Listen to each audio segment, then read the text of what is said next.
ही उसे ढूंढने जाता, मगर मैं चल नहीं सकता, इसलिए बेहतर यही होगा कि उसे ढूंढने तुम चली जाओ, लेकिन ज्यादा दूर मत जाना।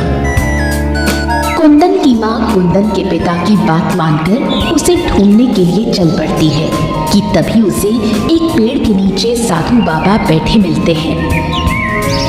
प्रणाम साधु बाबा, क्या आपने एक जवान बालक को यहाँ पर देखा है? नहीं पुत्र, यहाँ से तो मैंने किसी को जाते हुए नहीं देखा। तुम किसकी बात कर रही हो? असल में साधु बाबा, मेरा बेटा एक मछुआरा है और सुबह वो मछली पकड़ने के लिए निकला था, लेकिन अब तक घर नहीं पहुंचा। पता नहीं मेरा बेटा किस हाल में होगा। अच्छा, तो तुम्हारा बेटा एक मछुआरा है? क्या तुम्हारे पास उसकी कोई निशानी, उसकी कोई चीज है? हाँ साधु बाबा, मेरे पास उसकी एक अंगूठी है जो उसने मुझे दी थी, जिसे मैंने अपनी साड़ी के आंचल से ही बांधा हुआ है। ठीक है पुत्री, लाओ मुझे वो अंगूठी दो। ये लीजिए साधु बाबा, यही वो अंगूठी है। साधु बाबा उस अंगूठी को लेकर अपनी आंखें बंद करके कुछ मंत्र पढ़ते हैं। इधर नदी में डूबकर कुंदन मरता नहीं है, बल्कि किसी दूसरी दुनिया में पहुंच जाता है। अरे ये मैं कहाँ गया हूँ? और यहाँ इतना सारा खजाना, ये कौन सी दुनिया है? अब मैं कैसे अपनी दुनिया में वापस जाऊंगा? मुझे तो अपने पिताजी के लिए दवाई भी लेकर जानी थी। अब यहाँ पर मेरी मदद कौन करेगा? कुंदन अभी अपने मन में ये बात सोच ही रहा होता है कि तभी उसे वहां पर एक जलपरी नजर आती है और कहती है, अच्छा, तो तुम ही थे जो मुझे बार बार अपने जाल में फंसाने की कोशिश कर रहे थे, लेकिन तुम मुझे अपने जाल में नहीं फंसा पाए और उल्टा मेरे जाल में खुद ही फंस गए और मेरी इस दुनिया में आ गए। तुम कौन हो और यहाँ क्या कर रही हो? मैं जलपरी हूँ और ये मेरी दुनिया है। मैंने तुम्हें अपनी इस दुनिया में कैद कर लिया है और अब तुम मेरी इजाजत के बिना यहाँ से आजाद नहीं हो सकते। नहीं नहीं, मैं यहाँ नहीं रह सकता। मुझे मेरे परिवार के पास जाना है। मेरे माता पिता मेरा इंतजार कर रहे होंगे, उन्हें मेरी जरूरत है। तुम चाहे कितने भी बहाने बना लो, अब तुम यहाँ से नहीं जा सकते। तुम अब मेरी कैद में रहोगे, हमेशा हमेशा के लिए। नहीं, तुम ऐसा नहीं कर सकती। मैं ऐसा कर सकती हूँ और मैं ऐसा ही करूँगी। जब तुम नदी किनारे बैठकर अपने मन में बातें कर रहे थे, तभी मैंने सोच लिया था कि मैं तुम्हें अपनी दुनिया में लेकर आऊंगी।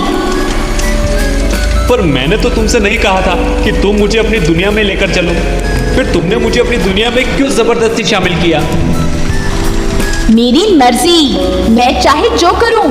देखो, तुम तो गरीब भी हो और यहाँ पर बहुत सारा खजाना है। तुम्हें इस खजाने की जरूरत भी तो थी।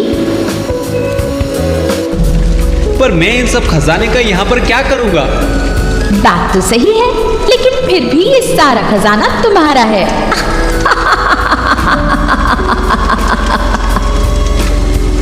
जलपरी कुंदन का मजाक उड़ाते हुए वहां से गायब हो जाती है और कुंदन वहीं बैठकर अपने माता पिता की याद में रोने लगता है। दूसरी तरफ साधु बाबा अंगूठी के द्वारा एक दृश्य देखते हैं, जिसमें उन्हें कुंदन पानी के अंदर दूसरी दुनिया में नजर आता है। तुम्हारा पुत्र पानी की दूसरी दुनिया में है, वो जलपरी की दुनिया में चला गया है। लेकिन साधु बाबा, मैं अपने बेटे को उस दुनिया से कैसे निकालूंगी? तुम चिंतित मत हो पुत्री, मैं तुम्हारे पुत्र को वहां से निकालूंगा। ये अंगूठी तुम मुझे दे दो। साधु बाबा इतना कहकर अंगूठी लेकर गायब हो जाते हैं। अरे, ये साधु बाबा कहाँ गए? लगता है जरूर मेरे पुत्र को बचाने गए होंगे।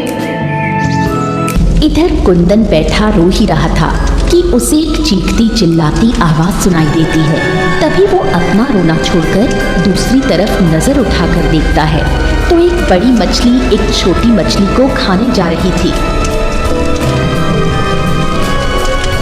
बचाओ बचाओ, कोई मुझे बचाओ, ये बड़ी मछली मुझे खा जाएगी।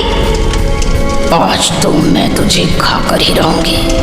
बहुत दिनों से मैं तेरी तलाश में थी, मगर तू इतनी चालाक थी कि हर बार मेरे चंगुल से आजाद हो जाती थी।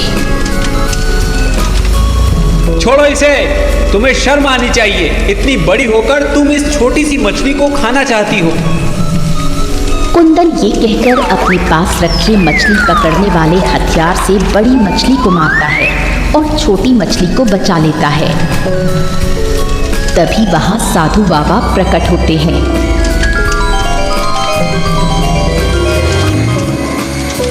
प्रणाम साधु बाबा। बाबा आप यहाँ? हाँ पुत्र, मैं तुम्हें यहाँ से आजाद करने आया हूँ।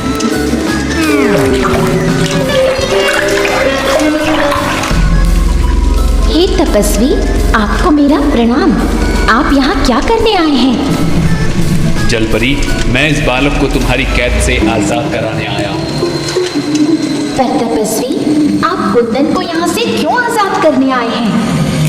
क्योंकि कुंदन एक सच्चा, ईमानदार और लोगों की मदद करने वाला इंसान है, इसलिए मैं इसे यहाँ से आजाद करने आया हूँ। उसके माता पिता को उसकी जरूरत है। जलपरी, तुम कुंदन को जल्द से जल्द अपनी इस दुनिया से आजाद कर दो। आपने बिल्कुल सही कहा तपस्वी बाबा। कुंदन एक बहुत ही अच्छा इंसान है। मैंने ये बात तब समझी जब कुंदन ने बिना किसी लालच के उस छोटी सी मछली की जान बचाई। इसलिए आपके कहने पर मैं इसे अपनी दुनिया से आजाद करती हूँ और इस छोटी मछली को बचाने के लिए मैं अपना सारा खजाना कुंदन को इनाम के तौर पर देती हूँ, जिससे कुंदन बहुत अमीर हो जाएगा। जलपरी ये कहकर वहां से गायब हो जाती है और कुछ देर बाद देखते ही देखते कुंदन साधु बाबा के साथ अपनी माँ और पिता के पास पहुंच जाता है। कुंदन के माता और पिता उसे सही सलामत देखकर बहुत खुश होते हैं। साधु बाबा, आपका बहुत बहुत धन्यवाद कि आपने मेरे पुत्र की जान बचाई। जी साधु बाबा, आपने मेरी जान बचाई। आपका ये एहसान मैं जिंदगी भर नहीं भूलूंगा। इसमें एहसान की कोई बात नहीं है पुत्र। इंसान जैसा करता है उसके सामने वैसा ही उतरता है। एक समय में तुमने मेरी मदद की थी, मुझ भूखे को खाना खिलाकर। आज जब तुम मुसीबत में थे तो ईश्वर ने मुझे तुम्हारी मदद के लिए भेज दिया, और तुम्हारी मदद करना तो मेरा कर्तव्य भी था। कुंदन की एक अच्छाई के बदले उसकी जान बच गई। साथ ही बहुत सारा खजाना मिलने पर उसकी गरीबी भी दूर हो गई और वो आराम से अपने माता पिता के साथ सुख और चैन की जिंदगी बिताने लगा।